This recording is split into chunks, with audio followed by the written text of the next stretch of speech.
Muy bien, buenas tardes hermanos, a los que no saludé, aunque creo que los saludé a todos.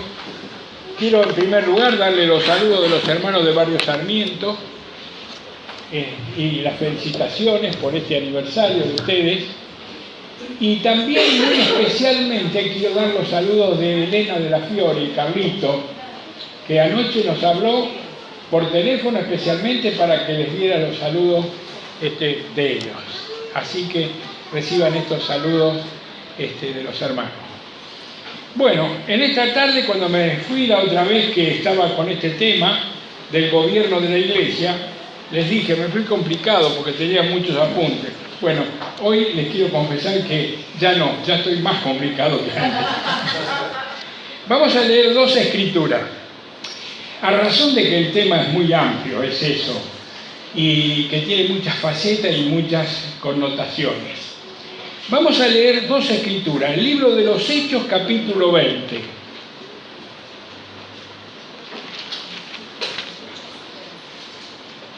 Un pasaje que corresponde a la despedida del apóstol Pablo de Éfeso en el puerto de Mileto.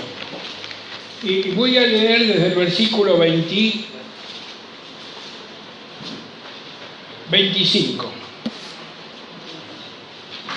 Dice: gracias. Hechos 20:25. Y ahora he aquí, yo sé que ninguno de todos vosotros, entre quienes he pasado predicando el reino de Dios, verá más mi rostro. Por tanto, yo os protesto en el día de hoy que estoy limpio de la sangre de todos, porque no he rehuido a anunciaros todo el consejo de Dios. Por tanto, mirad por vosotros y por todo el rebaño en que el Espíritu Santo os ha puesto por obispos,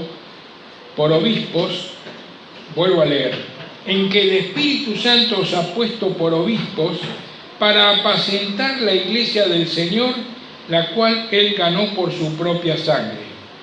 Yo sé que después de mi partida entrarán en medio de vosotros lobos rapaces que no perdonarán al rebaño, y de vosotros mismos se levantarán hombres que hablen cosas perversas para arrastrar así a los discípulos.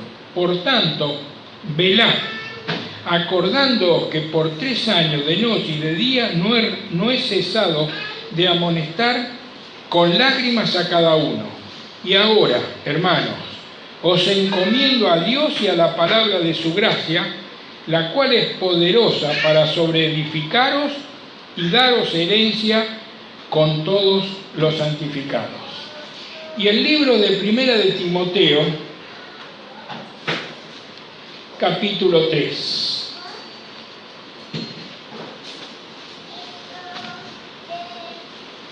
También la carta del apóstol Pablo a Timoteo, capítulo 3 y versículo 1.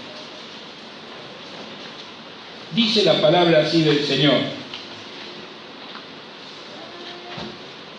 palabra fiel. Si alguno anhela obispado, buena obra desea. Pero es necesario que el obispo sea irreprensible, marido de una sola mujer. Vuelvo a leer este versículo, el 2.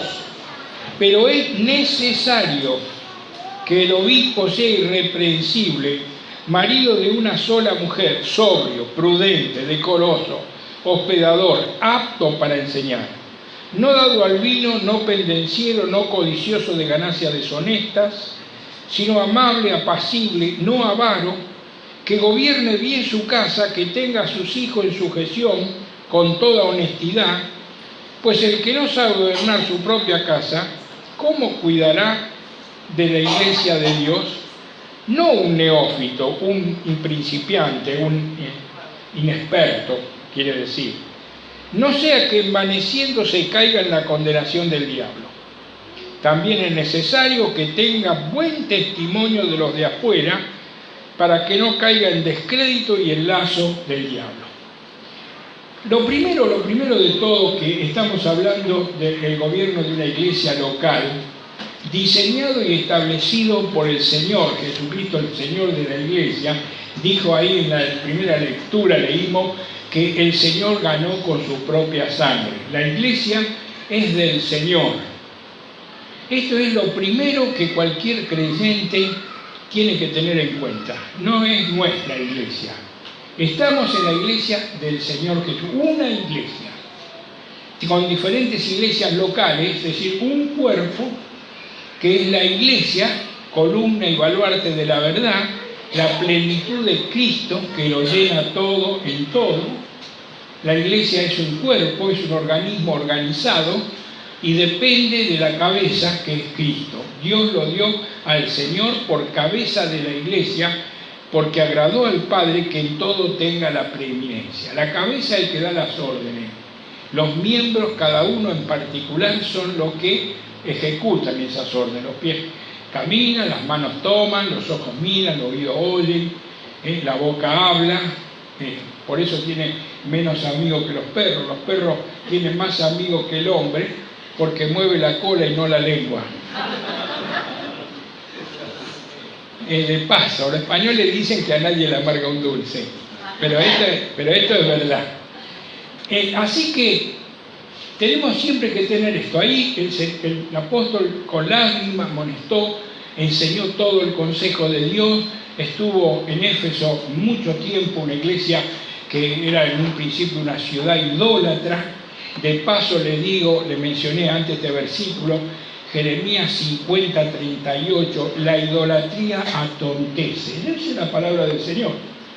Entonces Pablo les da estos consejos. Miren, lo primero de todo, cuídense, ustedes mismos, cada uno. ¿Por qué? Porque las exigencias para la obra del ministerio, que es de todos los santos, pero no todos los santos pueden ser ancianos de la iglesia, ni todas las hermanas pueden ser diaconisas, pueden ser maestras de escuela dominical, tareas diferentes, pero pueden apuntar a este ministerio. Pero digo que nunca se habla en la iglesia de Cristo de pastoras, ni de profetas, ni de apóstolas, nunca.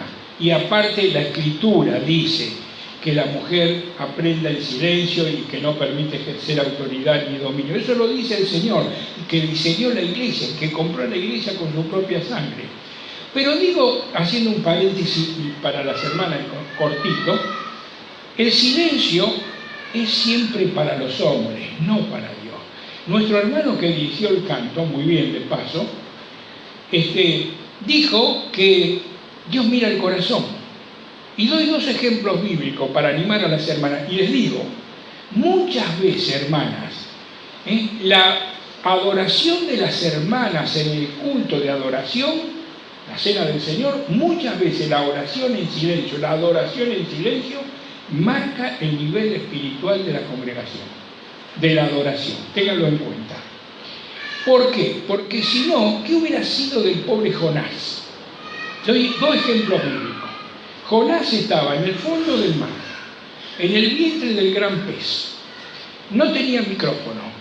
Después que se arrepiente de haberse rebelado contra Dios, hace una oración y Dios lo escuchó. No tenía micrófono, no había acústica, pero ¿por qué lo escuchó? Por la grandeza de Dios. Siempre la grandeza de Dios suple nuestra pequeñez. Y el otro ejemplo bíblico que doy a las hermanas es Ana. ¿Se acuerdan de Ana, la mamá de Jonás? De Samuel, que no dejó caer a tierra ninguna de las palabras de Dios. Bueno, Elí, que era el sacerdote en ese momento y que estaba sentado ahí en el templo, la vio orar en silencio, se creyó que estaba ebria. Pero Dios escuchó la oración de Ana, porque Dios mira el corazón, y le dio a Samuel. Y ella cumplió con Dios, llevando a Samuel, que fue un profeta extraordinario en el pueblo de Israel. Estas dos ilustraciones les digo, cierro este paréntesis. Pero vuelvo al tema. Entonces, lo que estamos mirando es una obra, y esto es importante. Es muy triste, yo los digo de una, lo digo. Ustedes saben que a mí me gusta decir las cosas claritas. Es muy triste y muy pernicioso cuando en la iglesia local muchos ancianos o enseñadores están en el puesto y no en la obra. ¿Qué quiero decir? Que no hacen la tarea, que no es un título, sino una tarea para realizar, y que se necesita la dependencia absoluta del Señor. Por eso Jesucristo les dijo: recibiréis poder cuando haya venido sobre vosotros el Espíritu Santo. Y este tema extraordinario de ser lleno del Espíritu Santo es un tema que debe renovarse día a día. Podemos recibir el bautismo del Espíritu y ser puestos cuando nos convertimos en el cuerpo de Cristo, una vez y para siempre. Pero la llenura viene muchas veces, y nuestras vidas se caracterizan por los altibajos. A veces estamos en el monte del triunfo y a veces en el valle de la derrota y de la depresión. Por eso es necesario. Yo no tengo tiempo en esta tarde de abordar ese tema, que es importantísimo. Pero miren, una persona llena del Espíritu Santo es una persona controlada por el Espíritu Santo. Como el endemoniado gadareno, cuando fue restaurado por Cristo, que estaba, después de que nadie lo podía sostener, vivía en los sepulcros, era totalmente agresivo, irascible, violento, pero el Señor interviene y lo encontramos sentado, vestido y en su juicio cabal. La obra del Espíritu Santo hace que la persona esté equilibrado, vestido, con vestidura santa, con pureza en el corazón y conducta en el exterior, y que esté revestido de paciencia, de dependencia del Señor. Y les digo, hermanos, prácticamente, lean el libro de Colosenses, capítulo 3, desde el versículo 16 hasta el 21. Y ustedes van a ver que las mismas características que en Efesios 5, desde el versículo 15 hasta el 21, 5 de Efesios 15 hasta el 21, habla de que no seamos llenos de vino, sino llenos del Espíritu Santo. Y en Colosenses dice que una persona llena del Espíritu Santo, porque tiene las mismas características y las mismas consecuencias, es una persona llena de la palabra de Dios. La palabra, empieza el pasaje diciendo: la palabra de Cristo mora en abundancia en vosotros. Y termina diciendo: y todo lo que hacéis, sea de palabra o de hecho, hacedlo en el nombre del Señor, para gloria de Dios Padre. Entonces, este es un gran tema, y es sencillo y práctico. Es necesario que el siervo de Dios, que el ministro de Dios, que el padre de familia y la mamá de sus hijos que quiere que criar, y que es importantísimo ese ministerio, esté apegado a la palabra de Dios. Yo lo suelo decir de una, rápido, digo: apague el televisor y abra la Biblia. Así, de una. Es la única manera de poder llevar a la familia en el camino del Señor y en la preservación de todas las presiones y las consecuencias de corrupción que hoy sufre la familia, las iglesias, las personas. Cuando miramos los requisitos para la obra del ministerio, que hemos leído ahí que son necesarios, encontramos que son de carácter. Es decir, que es irreprensible. Irreprensible quiere decir sin manija, que no se pueda prender, que no se pueda agarrar de ninguna parte. Es decir, el Señor Jesucristo dijo esto: ¿quién me redarguye de pecado? ¿Quién me convence con alguna razón o ha visto en mí algún pecado? Él nunca hizo pecado. Y el hombre debe tener esta característica, carácter. Saber decir que no cuando tiene que decir que no, y saber decir que sí cuando tiene que decir que sí. Aunque sea en contra de sí mismo o en contra de su propia integridad. Pero la verdad es fundamental y debe prevalecer. De una integridad a toda prueba. Integridad quiere decir calidad de entero, sin rejadura, sin declinaciones, sin fallas, irreprensible. Después también hay exigencia de conducta. La conducta es lo visible de nuestro ser, porque la conducta es una parte de la voluntad que se hace visible. ¿Y saben cuál es la parte visible? La obediencia. La obediencia es la parte visible de la acción de la conducta, de si hay o no hay en el corazón honra hacia Dios, respeto hacia Dios, reconocer su autoridad. Y hermano, el Señor Jesucristo fue nuestro ejemplo. Él fue obediente en todo. Y lo dijo también, la voluntad de mi Padre, eso hago siempre. Hago siempre.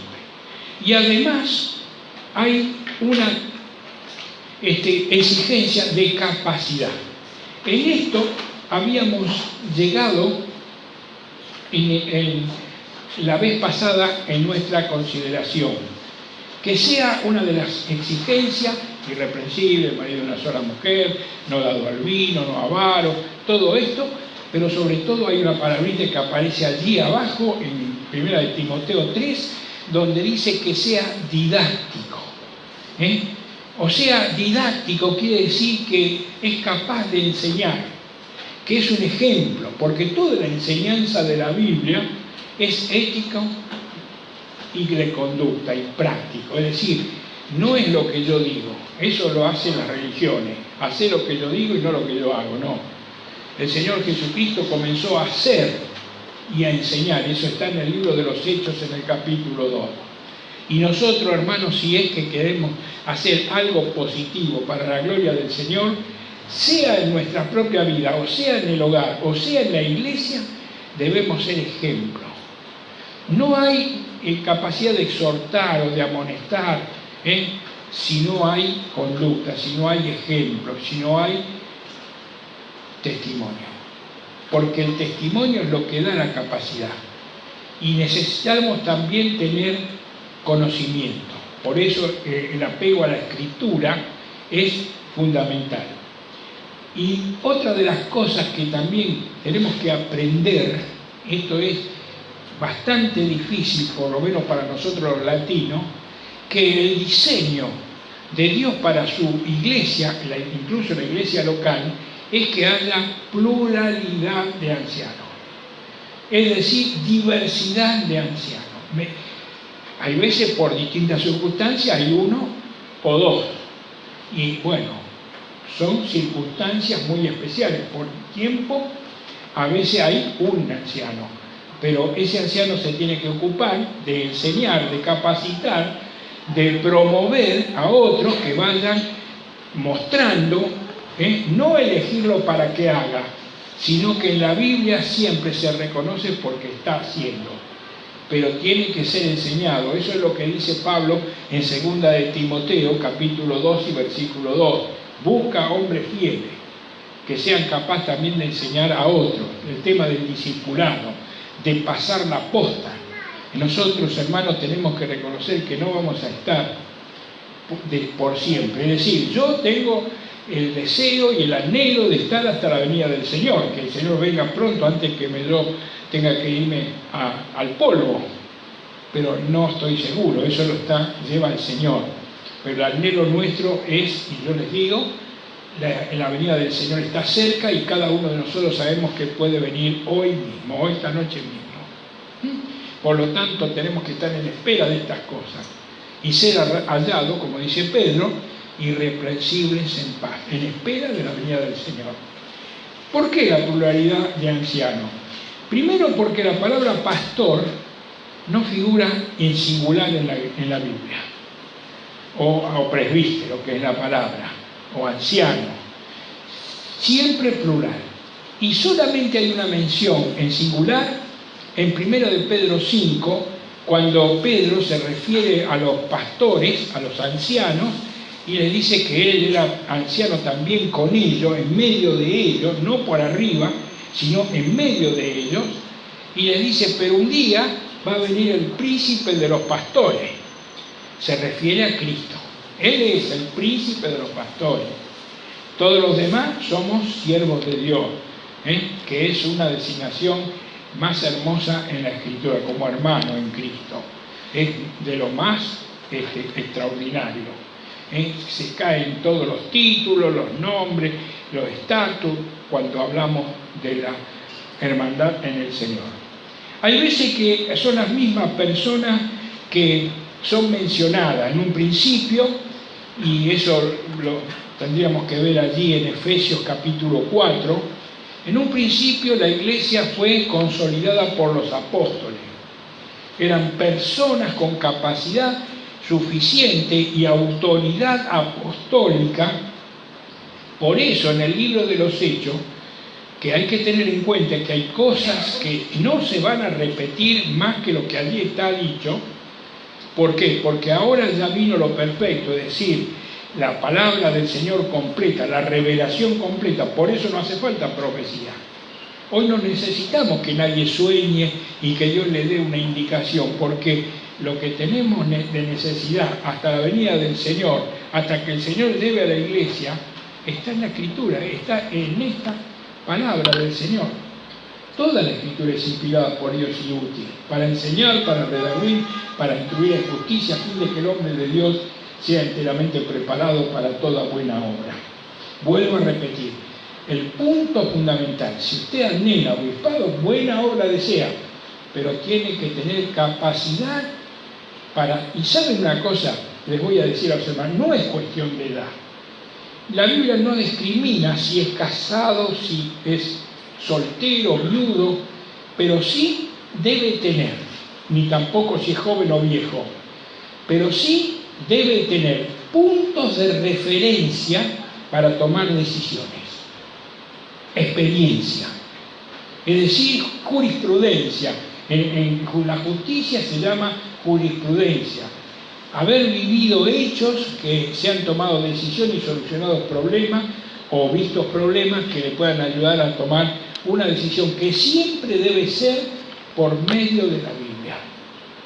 La palabra del Señor es retórica y nadie puede ir por encima, así como nadie puede vivir por encima de la ley, aunque la ley no sea perfecta, pero la palabra del Señor sí es perfecta y nadie puede vivir por arriba de la palabra o por encima de la palabra, sino dentro de la palabra del Señor.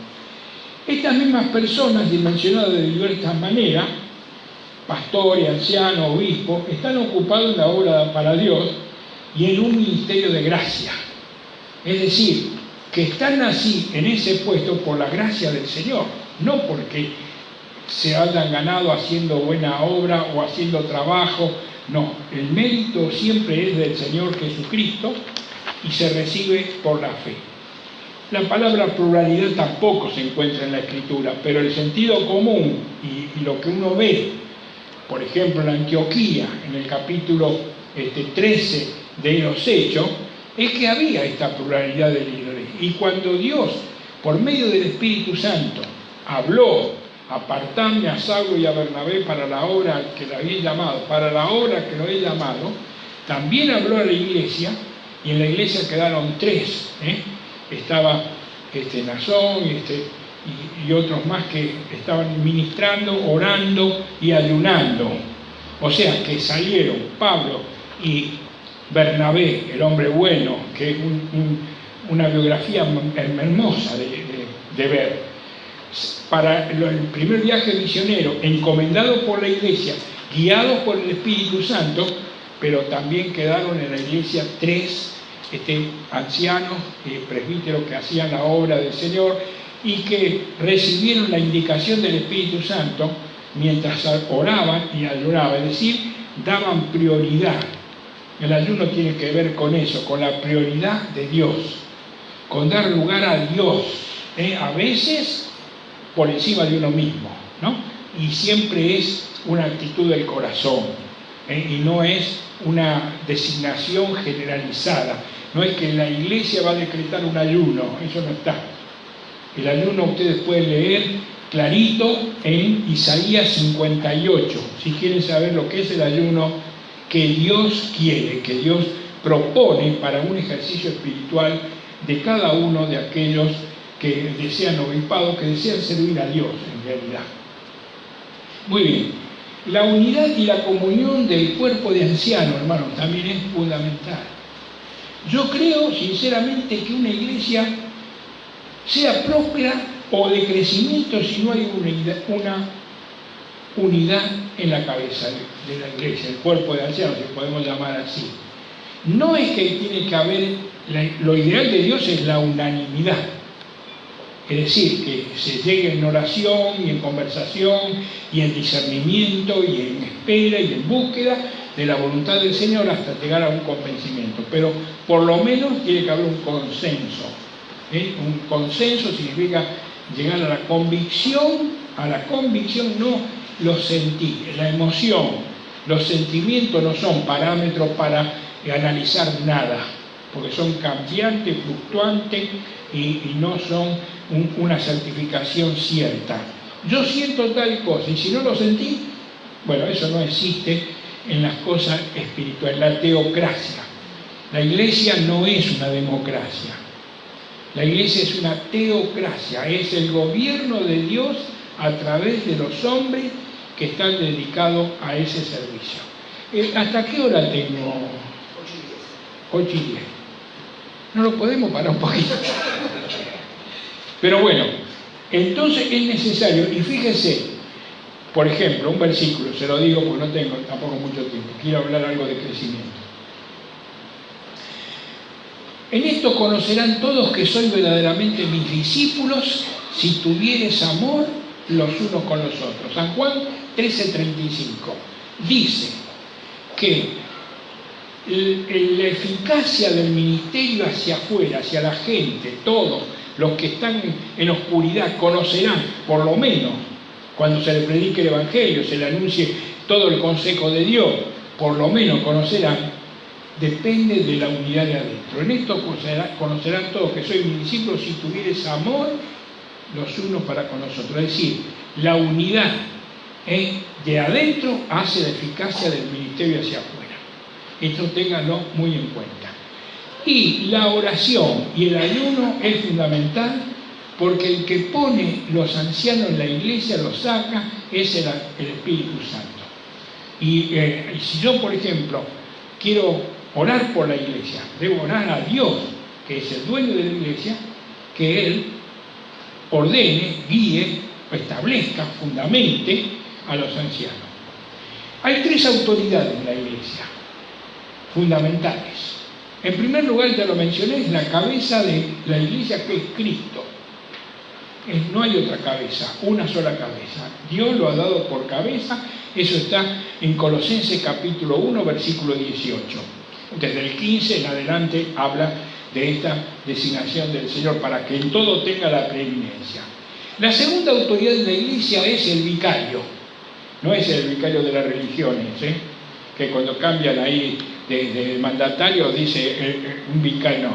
El vicario significa uno en lugar de otro. Y en lugar del Señor Jesucristo se encuentra Dios Espíritu Santo en la iglesia. Hay veces, queridos hermanos, uno ve en la Escritura que el Espíritu Santo le dijo, los guió, les habló. Esto no lo vemos nosotros hoy. Pero no es porque Dios haya menguado, es porque nosotros hemos menguado. Y no tenemos tal vez el nivel de santidad y de espiritualidad para tener esa comunicación íntima donde Dios nos muestra su secreto o revela el secreto. Entonces, tenemos que trabajar en esto, hermano. Tenemos arruga y tenemos mancha. Dios no. Dios es el mismo hoy, ayer y por los siglos. No cambia. Y el Espíritu sigue haciendo su función y sigue obrando lo mismo que obraba en el libro de los Hechos, guiando y dando poder. Nadie es capaz para hacer la obra de Dios. Se necesita la dependencia y el poder y la guía del Espíritu Santo. Si no, estamos perdidos. La carne no puede agradar a Dios. No es la fuerza física, no es la sabiduría humana, ni el humanismo, ni el intelecto. No sirve, no alcanza. Por más brillante que uno sea, por más fuerza física que tenga en la juventud, no alcanza. La obra espiritual se hace espiritualmente y las cosas espirituales se disciernen espiritualmente, en dependencia del Espíritu de Dios, renunciando a todo pecado, a toda clase de mal. Y en tercer lugar, la autoridad de la iglesia, la cabeza que es Cristo, el vicario que es el Espíritu Santo, y la tercera autoridad, lo vuelvo a decir, lo dije antes, la palabra de Dios. Los ancianos y los maestros ejercen autoridad cuando aplican la palabra de Dios.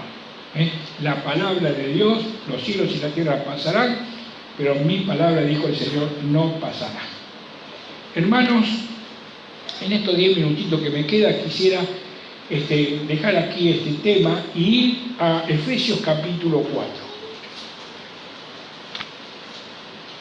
Y tal vez no sea tan coherente según alguno pueda discernir, pero es importante que podamos tomar los aspectos prácticos. Dice la Biblia así, versículo 4:11 de Efesios: y él mismo constituyó a unos apóstoles, a otros profetas y a otros evangelistas, a otros pastores, maestros, a fin de perfeccionar, de completar o de equipar a los santos para la obra del ministerio, para la edificación del cuerpo de Cristo, hasta que todos lleguemos a la unidad de la fe y del conocimiento del Hijo de Dios, a un varón perfecto, a la medida de la estatura de la plenitud de Cristo. Y escuche esto, para que ya no seamos niños, fluctuantes, llevados por doquiera de todo viento de doctrina, por estratagemas de hombres que para engañar emplean con astucia las artimañas del error, sino que, siguiendo la verdad en amor, crezcamos en todo, subraye eso, en todo, en aquel que es la cabeza, esto es Cristo, de quien todo el cuerpo, bien concertado y unido entre sí, por todas las coyunturas que se ayudan mutuamente, según la actividad propia de cada miembro.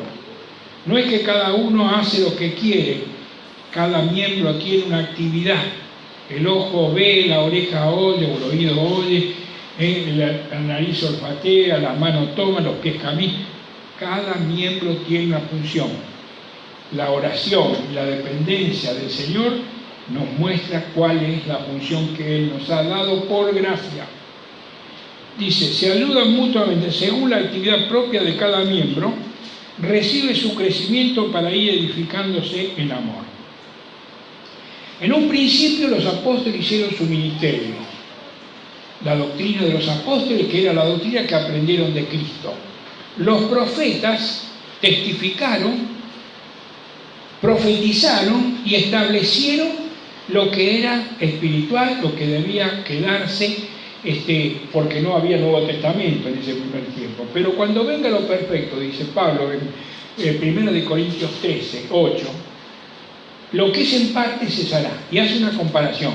Dice, cuando era niño yo leía las cosas como niño, entendía las cosas como niño, pero cuando ya sea grande, ya no voy a mirar las cosas de niño, voy a mirar las cosas de más grandes. Entonces, hermano, lo que la palabra del Señor nos muestra es que ahora hay presbíteros, pastores, que guían, que enseñan, que alimentan, maestros que enseñan, que disciernen, que son iluminados. En un principio había una inspiración. Dios guió a los hombres a escribir, todas las palabras de Dios inspiradas por Dios. Pero en este tiempo, que ya tenemos la Biblia escrita, hay la iluminación que necesitamos aplicar a nuestro entendimiento o ser esclarecido en nuestro entendimiento cuando dependemos del Señor con oración y santidad. Pero necesitamos crecer. Nadie tiene un hijo, hermanos, para que quede en la cuna o para que balbucee, sino para que camine, para que hable, para que sirva. Y les vuelvo a decir esto, queridos hermanos. Si alguno anhela obispado, buena obra desea, pero recuerde, los niños no pueden obrar, no pueden servir, tienen que ser servidos. Y la tarea de un mayor es servir a los jóvenes y a los niños, sobre todo al niño que depende absolutamente de su padre y de su madre, hasta que sea mayor también, empieza con que debe ser alabado, alimentado, vestido, después curado, saneado, aconsejado, cuidado, cuidado al cruzar la calle, y después dice, cuidado en la escuela con la compañía, y sigue cuidado. ¿Y por qué? Porque es niño. Y la característica que muchas veces arruinan a una iglesia es que los miembros sean niños. ¿Y qué pasa con un miembro del niño? Un niño, ¿cómo es? Caprichoso, irascible, egoísta, piensa en sí mismo, quiere todo en el mismo momento y se pelea con otro chico porque quiere tener el juguete que tiene el otro y el que tiene él. Y cuando tiene el del otro, tira el de él. Y entonces cuando el otro agarró el de él, quiere el de él y quiere el del otro, todo en el mismo momento. Y bueno, hermano, ese es un desastre si no maduramos y aprendemos a ser generosos. El crecimiento del Señor es a base de ser generoso, ayudarse mutuamente, fundamental. Y entonces cuando nosotros nos sometemos a esa voluntad, no a estratagemas de hombres, no a la sabiduría del intelecto para encontrar atajos espirituales, no hay atajos espirituales. Con Dios no podemos hacer especulaciones, sino obediencia, sometimiento, porque el sometido alaba a Dios. El si es sometido por los hombres gime, porque es una dureza de corazón. Pero hermano, dice la Biblia, lo dice la Biblia, no seamos niños, llevados por todo viento de doctrina. Hoy estamos viviendo una etapa de la iglesia donde la mayoría, yo no digo de esta iglesia, estoy hablando en términos generales, por favor, y no quiero ser agresivo, pero lo que yo veo generalmente es que la iglesia está viviendo un tiempo de inmadurez. ¿Por qué? Porque hay inconstancia, porque hay muchos caprichos, porque uno se enoja en una iglesia y se va a otra iglesia y se lleva el problema que tiene en el corazón a esa otra iglesia. Los problemas no se arreglan en el otro lado, se arreglan donde se generan.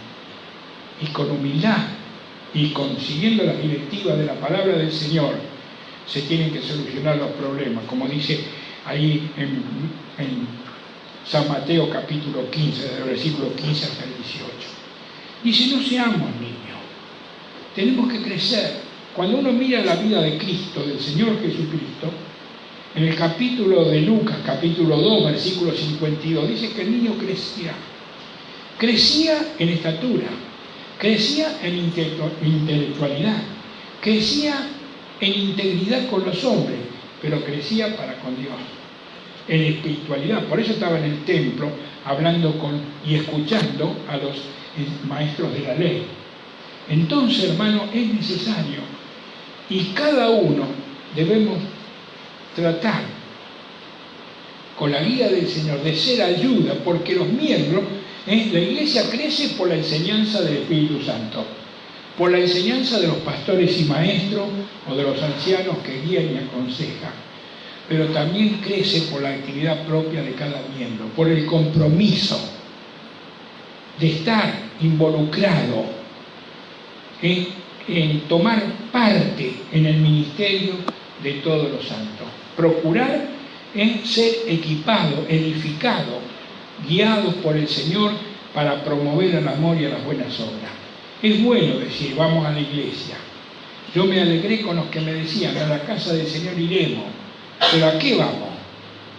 A ver quién habla, qué dice, qué podemos criticar, qué encontramos de malo, cuál es el error que vamos a descubrir. No, tenemos que venir con una predisposición santa de decir, ¿qué tendrá Dios que decirme a mí hoy? No importa quién sea el vocero, pero si es la palabra del Señor. Acuérdese que aquí en Argentina, que tenemos el libro famoso del Martín Fierro, una de las cosas que decía es que hasta el pelo más delgado hace su sombra en el suelo. Hasta el hermano más humilde, cuando nosotros tenemos un corazón predispuesto a crecer, a ser didáctico, porque nos gusta tener capacidad para enseñar. Pero vuelvo, y en esto recalco este punto, nadie puede enseñar lo que no aprendió. Didáctico también significa estar dispuesto, abierto a aprender, porque nadie puede dar lo que no tiene. Y el Señor Jesucristo dijo, aprended de mí. Usted se da cuenta, el maestro más grande que jamás pisó sobre este planeta, con un corazón también grande como su enseñanza o su autoridad. Venid a mí, aprended de mí. Y Él abrió su corazón para nosotros. Y aquí está en este hermoso libro, en esta maravillosa palabra de Dios, toda la enseñanza, todo el consejo de Dios, para que crezcamos en la gracia del Señor, por pura gracia, no porque lo merezcamos, por gracia. Gracia sobre gracia, decía Juan en el capítulo 1 de Juan, versículo 1 y hasta el 16 habla de que le vimos al Señor lleno de gracia y de verdad, de esa plenitud de Cristo, quedamos asombrados, pero en el versículo 16 dice Juan, y de esa gracia y de esa plenitud tomamos todo, gracia sobre gracia, día tras día, hora tras hora. Queridos hermanos, necesitamos crecer para, si anhelamos obispado, si anhelamos ministerio, si anhelamos servir al Señor. Si yo encuentro cualquier persona por la calle y le digo, ¿usted quiere servir a Dios? Me va a decir, ¿qué tengo que hacer? Seguro, por lo menos en el contexto de, sacando excepciones, ¿no? En el contexto de la vida religiosa de Latinoamérica, diríamos. ¿Qué tengo que hacer? Bueno, abra su corazón, reciba a Cristo, arrepiéntase de sus pecados, renuncie a toda especie de mal y abra su corazón al Señor, sea lleno del Espíritu Santo, equipado para toda buena obra. El Señor dijo, sin mí nada podéis hacer. Por lo tanto, la dependencia, como en ese pasaje de Juan 15, donde el Señor habla de la vida verdadera, dice que el pámpano para llevar fruto tiene que estar unido al tronco, a la vid. Y espiritualmente, para hacer la obra de Dios y ser eficaces, tenemos que estar unidos al Señor. El que se une al Señor, un espíritu es con Él. 1 Corintios 6, 17. Como el vagón está enganchado en una máquina, así nosotros que somos pesados como un vagón de ferrocarril, y que se lo lleva a la máquina con autonomía, así sucede con nosotros cuando nos unimos al Señor. Y entonces pasamos a ser eficaces y fructíferos. Y dice el Señor, el fruto glorifica al Padre. Más fruto y mucho fruto. Hermanos, necesitamos entender, comprender lo que Dios ha dejado diseñado en su palabra. Debemos conocerla y debemos estar dispuestos a involucrarnos en la gran obra. No es una gran obra, no es nuestra, es la obra de la salvación de los pecadores. Y por gracia el Señor nos da lugar para que podamos participar, es decir, no sacar una parte, sino participar, hacer nuestra parte, anunciando las virtudes de Cristo, del que nos llamó de las tinieblas a la luz, para su gloria. Que así sea.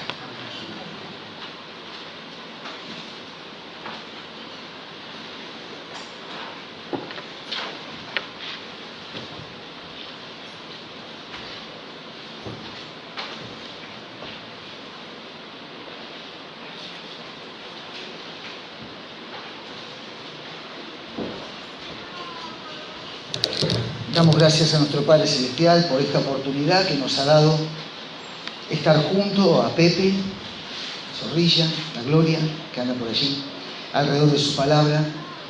Somos agradecidos de lo que el Señor nos ha dado en esta noche y deseamos de todo corazón que no sea solamente haber escuchado algo, sino que ese espíritu que mora en aquellos que hemos creído, con el cual fuimos sellados para el día de la redención eterna, obre en nuestras vidas los cambios y los ajustes que necesitamos para vivir una vida digna de este Evangelio precioso que nos ha transformado, que ha perdonado nuestros corazones, nuestros pecados, que ha cambiado nuestros corazones y que nos ha dado vida eterna. Pepe, gracias, que el Señor te bendiga.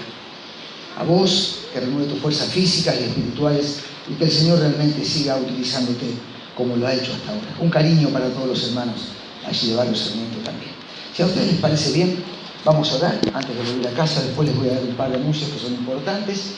Inclinamos nuestra cabeza. Nos dirigimos al Señor en oración. Nuestro gran Dios y nuestro Padre Celestial, gracias te damos por este tiempo precioso que nos has dado.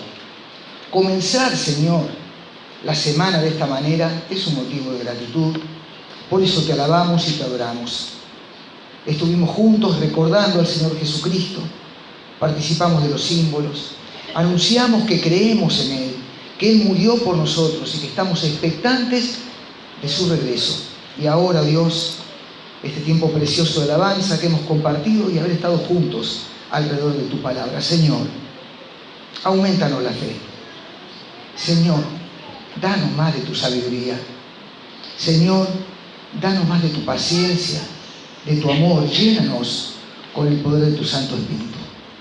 Y que al volver a casa y comenzar esta semana, podamos, cada uno de nosotros, vivir vidas que te honren.